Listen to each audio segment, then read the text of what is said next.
Ayan guys, good morning. Ayan, i-check natin tong diesel na makina na to. Kasi nga medyo daw mahirap andarin sa umaga. Ayan. Kapag umandar naman na daw, okay naman. Malakas naman yung kanyang batak. Check natin to guys kung bakit mahirap andarin. Lalo at natambay na. Dahil yan sa umaga guys, medyo mahirap siyang paandarin. Ayan,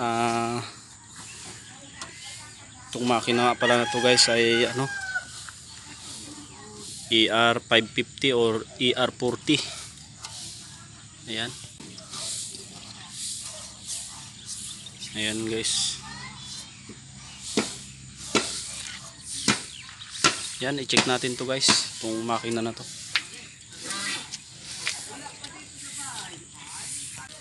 Ayan, syempre kapag ganito guys na medyo mahirap siyang paandarin, lalo na sa umaga, ang una nating i-check dito guys ay yung kanyang fuel. Ayan, check natin yung kanyang fuel. Check natin itong kanyang reservoir, baka may tubig kaya mahirap siyang paandarin. Tsaka check natin yung kanyang linya ng crudo guys, baka may hangin kaya mahirap din siyang paandarin. Ayan, kalasin natin to guys, itong pinaka cover na to. Ito, kalasin muna natin to. Ayan, gamitan natin siya ng GIS na combination para makalas natin tong cover niya dito guys sa may fuel line. Kalasin muna natin.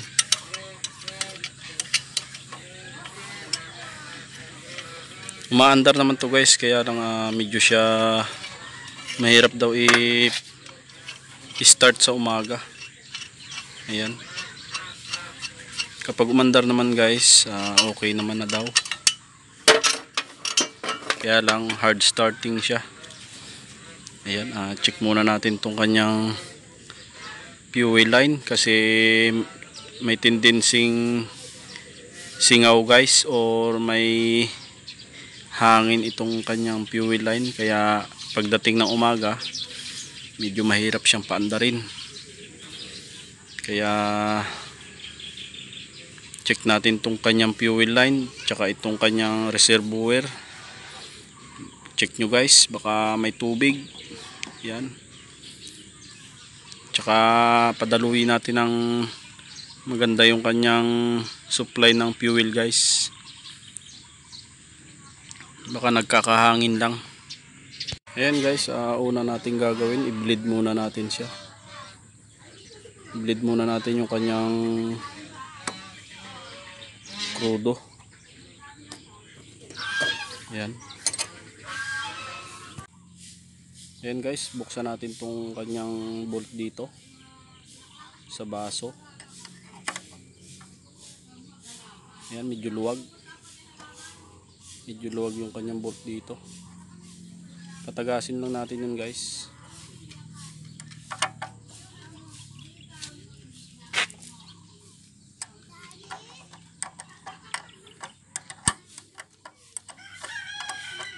Ayan, kapag walang bula-bula, ayan, okay na yan.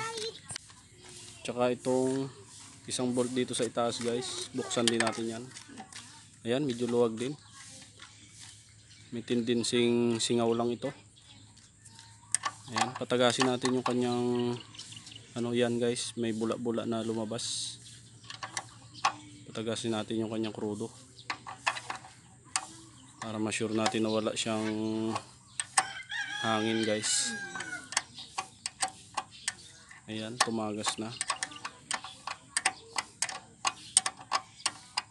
Tumulo na yung kanyang crudo guys. Ayan, buksan din natin ito dito sa fuel line papunta dito sa kanyang injection pump or plunger. Patagasin din natin yung krudo dito guys. Tingnan natin kung may hangin.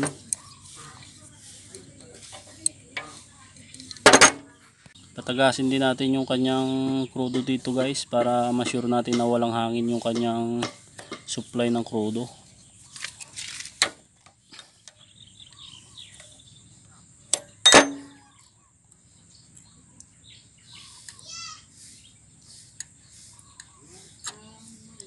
Ayan, okay naman.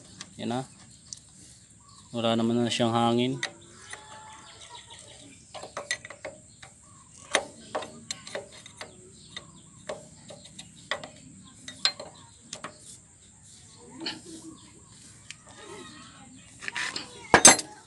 Ayan, ito yung una nating napansin guys. Loose thread yung kanyang mga bolt dito. Yung kanyang bleeder guys. Para mawala yung hangin sa ating linya. Ayan, loose thread. Hindi na siya mahigpitan. Ayan guys, sunod nating i-check yung kanyang bonnet cap dito. I-check natin yung clearance ng rocker arm niya sa barbula. May tendency rin kasing tukod yung kanyang rocker arm guys sa barbula, kaya medyo mahirap siyang paandarin. Yan, sunod nating i-check ito guys. Yan, gamit din tayo dito ng gis para mabuksan natin ito kanyang bonnet cap, kasi nga itong kanyang bulante guys ay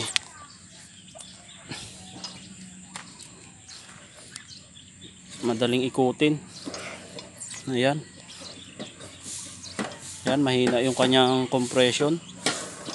Pero ito daw guys ay bago naman ang piston ring. Kaya i-check natin yung clearance ng kanyang rocker arm sa barbula.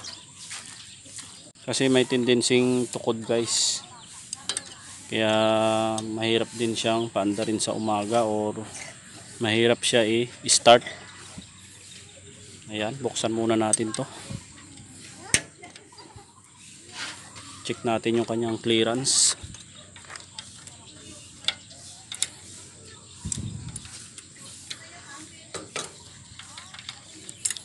Ayan, baka mangyari to sa inyong makina. Ayan guys, sundan nyo lang kung ano yung ating gagawin.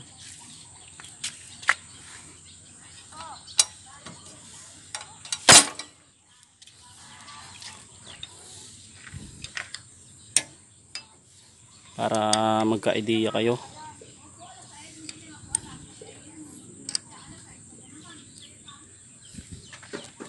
Ayan, buksan muna natin tong kanyang bonnet cap. Tanggalin natin tong bali 3 bolt nya dito.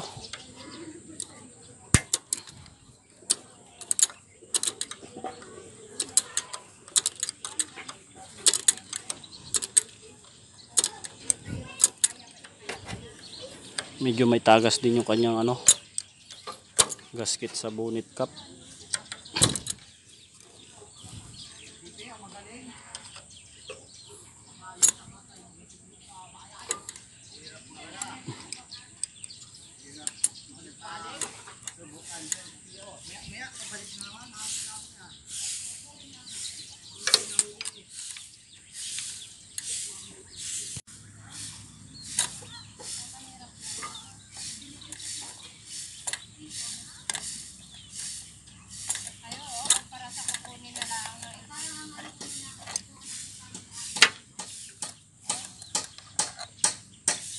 Yun guys, nakalas ko na yung 3 bolt na dito.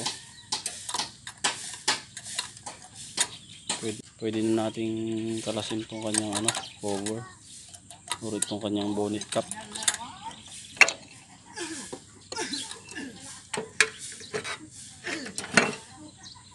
Ayan guys, bago nyo malaman kung tukod itong ating rocker arm sa barbula, ayan, muna natin, top dead center muna natin yung kanyang piston. para malaman natin kung tukod itong kanyang rocker arm o malaki na yung clearance guys. Kapag malaki na yung clearance guys, may tendency din siya na mahirap siyang paandarin. Dapat ito ay nasa tamang clearance lang din yung kanyang rocker arm sa barbula. Ayan guys, top dead center muna natin ang ating piston. Ang gagawin natin guys, ikutin lang natin tong kanyang bulante.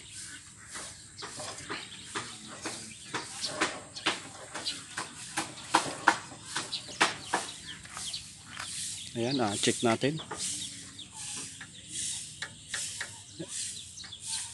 Ayan guys, medyo malaki yung kanyang clearance dito sa exhaust. Yan, malaki na masyado yung kanyang clearance. Yan, babaguhin natin yung clearance nito guys. Lalagay natin sa standard.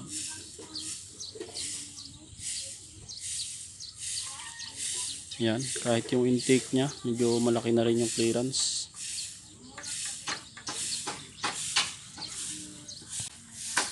Ikutin ulit natin ng isang beses. Check ulit natin.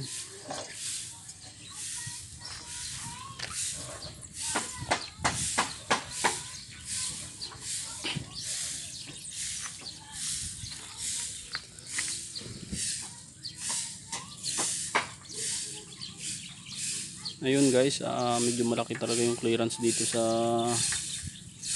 exhaust. Ayan,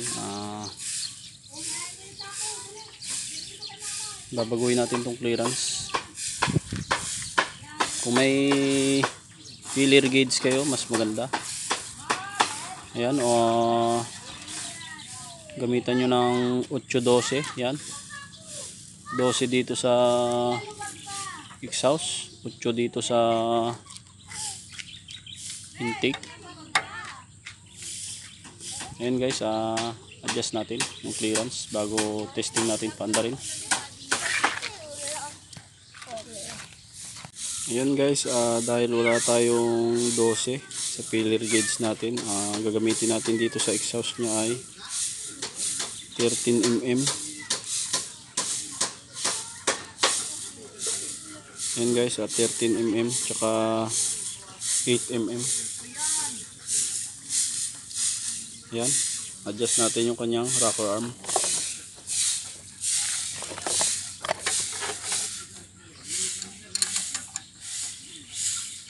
Gamitan natin siya ng 12 guys, yung kanyang nut. Yan, luwag na. Ganon din sa kabila. Yan.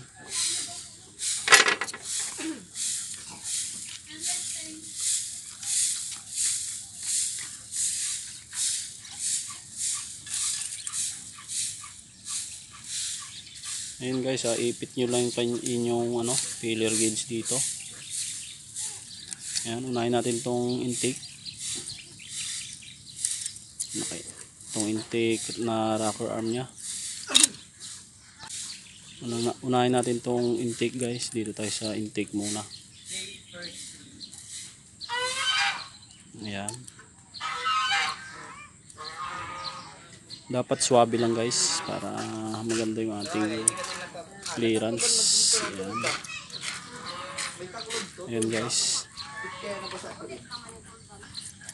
Ayan, medyo luwagan natin, medyo masikip.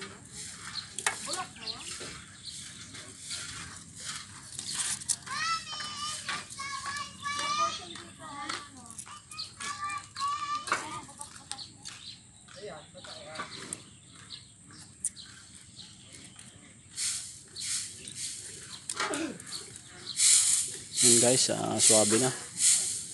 Pwede natin higpitin yan.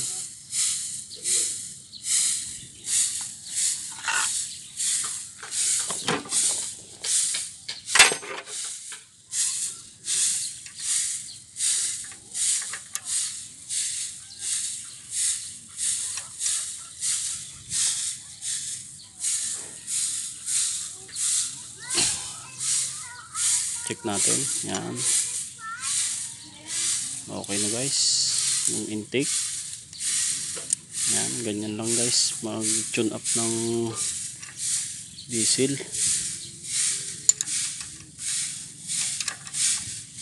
Ayan, ginamitan ko na siya ng filler gauge kasi nga bakit daw hindi ako gumagamit ng filler gauge. Kasi nga guys, alam ko na yung clearance niya. Kabisado ko na yung clearance ng single piston guys, kaya hindi na ako gumagamit minsan ng filler gauge. Tsaka hindi naman siya ganun ka sensitive guys kahit hindi tama yung ating clearance. Ayan guys, gamit tayo ng ano dito sa exhaust nya, 13mm guys yung size yung filler gauge natin kasi nga wala tayong 12. Ayan. Ayan guys, tapos kapag ano na, swabe na yung kanyang clearance, ipitin lang natin. Ayan, tapos i-check natin ulit kasi nga minsan pag naghigpit kayo ng nut nagbabago yung clearance kasi nga sumusunod itong bolt nya dito guys sa ano, gitna. Kailangan nyo pang kontrahin nya ng flat screw guys kapag sumusunod, nagbabago yung clearance kapag hinigpit natin itong nut. Ayan, check natin kung swabe. Ayun guys, swabe yung ano, clearance nya, saktong sakto lang. Ayan, pwede na natin itong testingin guys. Ayan, double check tayo, iikot natin yung kanyang bulante, ikot natin itong kanyang bulante kung maganda pa rin yung clearance nya, kung tama yung clearance guys.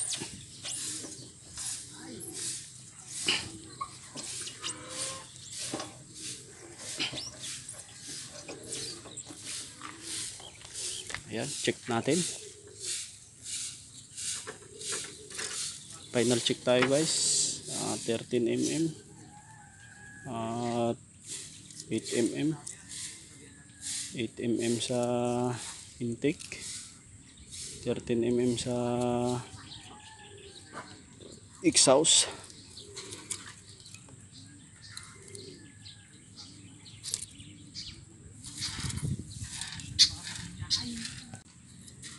Kasi nga may tendency magbago yung clearance nyan guys, kaya importante rin na double check tayo.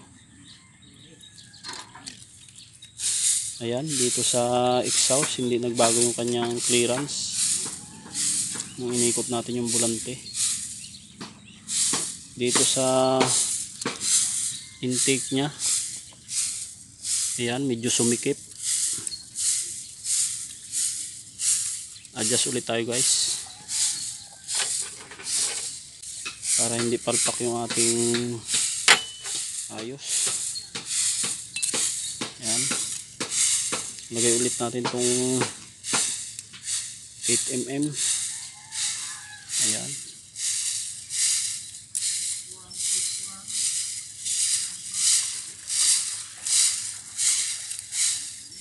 ayan guys, pwede na ulit natin higpitan. Kasi minsan nga guys kapag higpit natin itong nut sumusunod itong bolt nya. Ayan guys, oh, yung may kontrahan na yan, kaya may tendency na maghigpit yung ating clearance.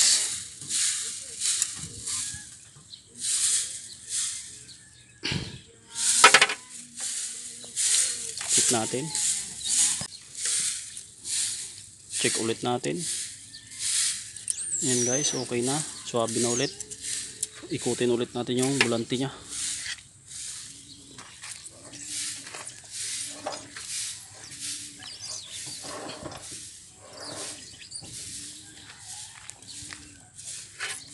Final check ulit tayo kung hindi nagbago yung clearance.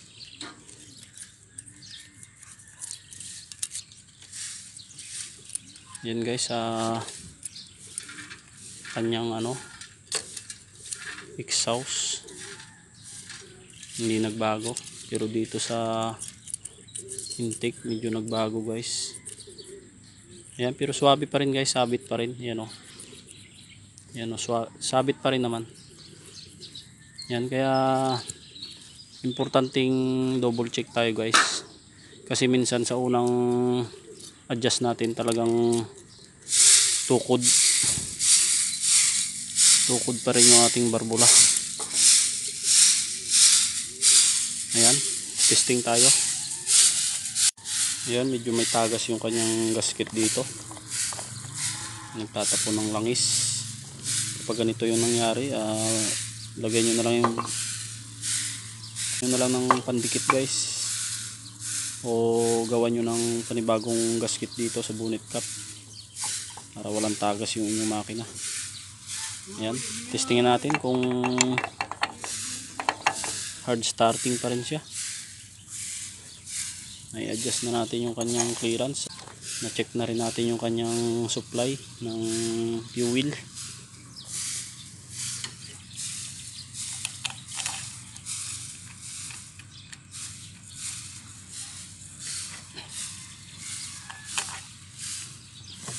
Balik muna natin tong cover.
Ayan guys, medyo may kahirapan na itong pa-start guys or paandarin.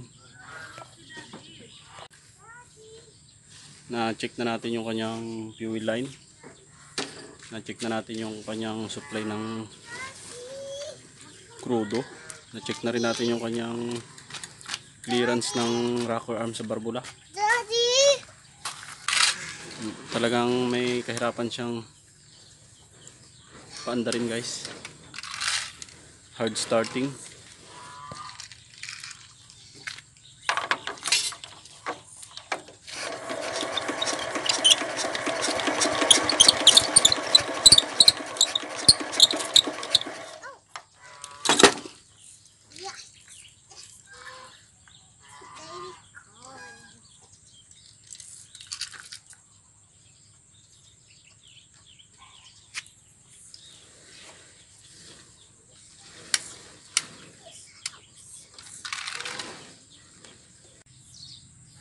Yan guys, na-check na natin.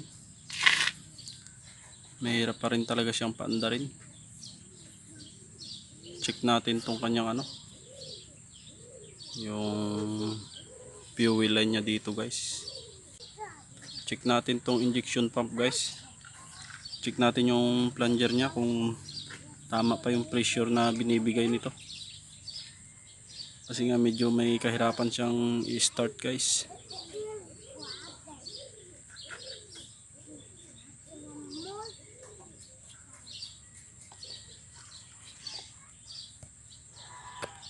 Wala naman ang hangin itong supply ng crudo niya guys.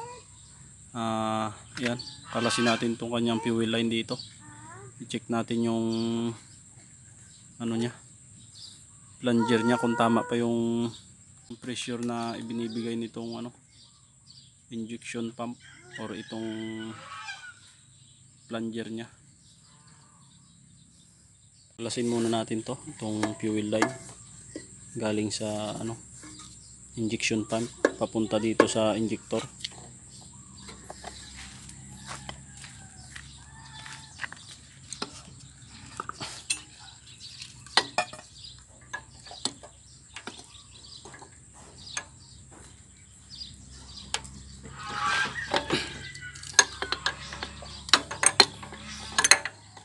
Ayan guys, kailangan natin step by step bago natin buksan yung cylinder head nya. Dito muna tayo sa panlabas.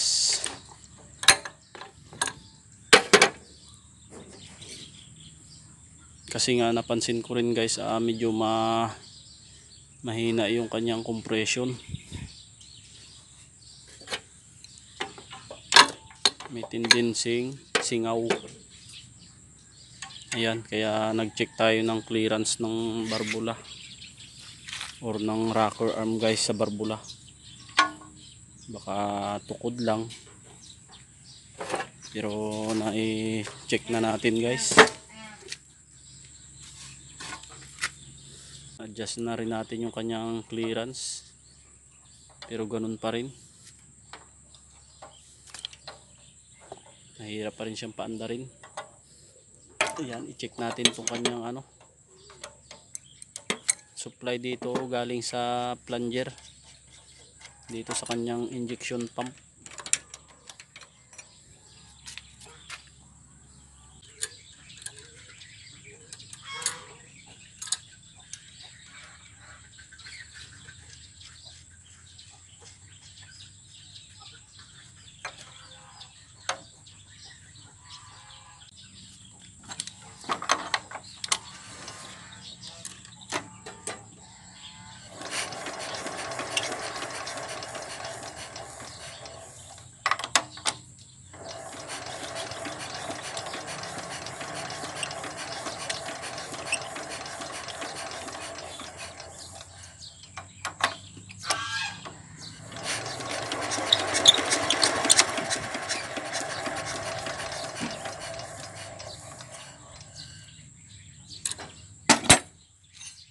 Ayan guys, okay naman yung supply galing sa plunger.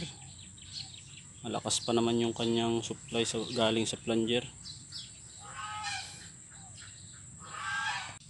Ayan guys, na-confirm na natin na hindi sa labas yung problema nito, itong makina na to, kung bakit mahirap paandarin. Ayan, ganito yung una nyong gawin guys bago kayo magkalas ng cylinder head natin. Ayan, i-check nyo lang muna yung linya ng kapag mahirap paandarin. Check nyo lang yung linya ng crudo, check nyo yung clearance ng rocker arm. Kapag ayaw pa rin umandar, mahirap pa rin siyang paandarin, check nyo dito yung supply ng crudo sa injection pump or dito sa ating plunger. Ayan, kapag sinipag pa kayo, yan, kalasin nyo itong injector, check nyo din kung maganda yung supply ng injector. Ayan guys, ang nakita nating problema nito, maaaring may singaw yung kanyang barbula guys, or may kumalang. Kasi nga kayang-kaya nating ikutin dito guys, kahit hindi nakataas yung kanyang itong kanyang compression release, kayang-kaya nating ikutin itong kanyang makineta. Ayan guys, ayan guys, ibig sabihin guys, singaw dito sa kanyang may tendency singaw guys sa cylinder head. Kailangan nating i-check yung kanyang barbula guys. Ayan, na-check na natin dito sa labas. Okay na dito sa panlabas guys, na-check na natin lahat. Ayan, saka tayo mag-proceed dito sa kanyang cylinder head.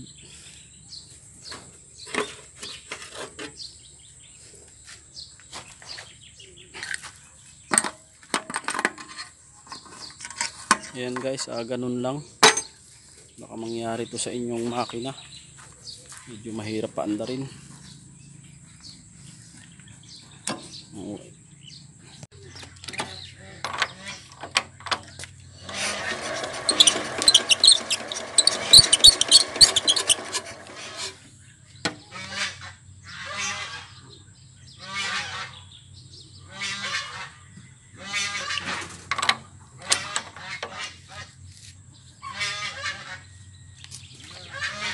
Ayan guys, bago tayo magkalas ng cylinder head nya, bubuan muna natin siya ng krudo dito sa intake nya guys, sa intake manifold. Baka sakaling, kung sakaling may kalang na carbon lang yung kanyang barbula, madala pa sa krudo.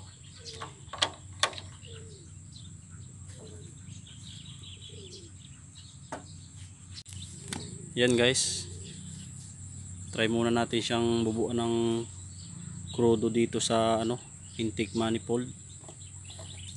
Baka may carbon deposit lang yung barbula nito guys, kaya medyo sumingaw yung barbula.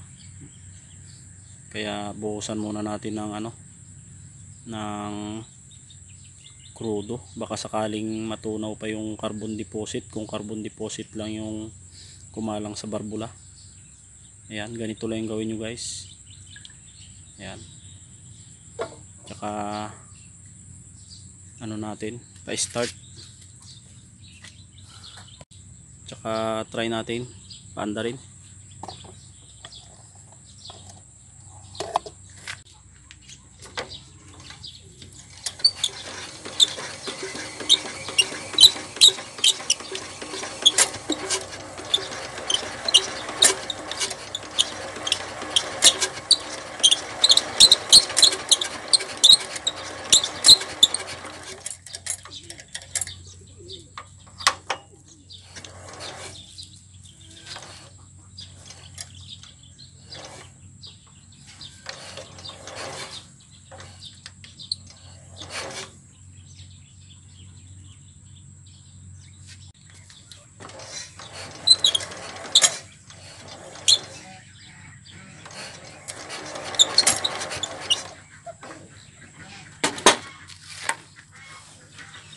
Ayun nga guys, ayaw talagang umandar kahit nilagyan na natin ng prime.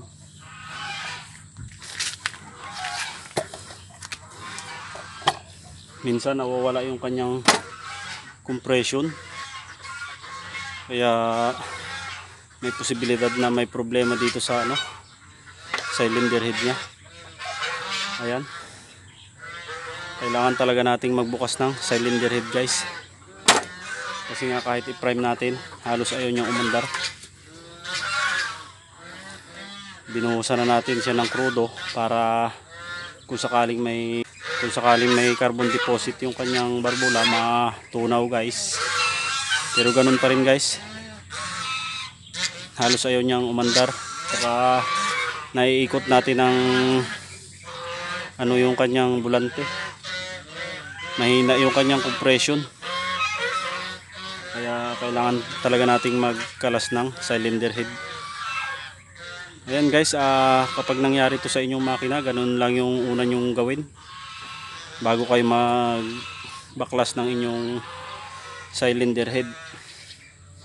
Check nyo muna yung mga panlabas nya guys, tulad ng ating ginawa. Ayan guys, sana ay nagkaroon kayo ng kaunting idea at kaalaman sa ating video tutorial ngayong araw.